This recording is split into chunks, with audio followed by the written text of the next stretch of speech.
हई भोजपुरिया डरिला खाली बाप से, सांच खाती लड़ जाई केहू के बाप से। तो पीछे हटम न के तनो झमेल होई, आज जेल होई काल बेल होई,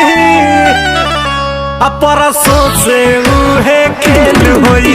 आज जेल होई काल बेल होई, परसों से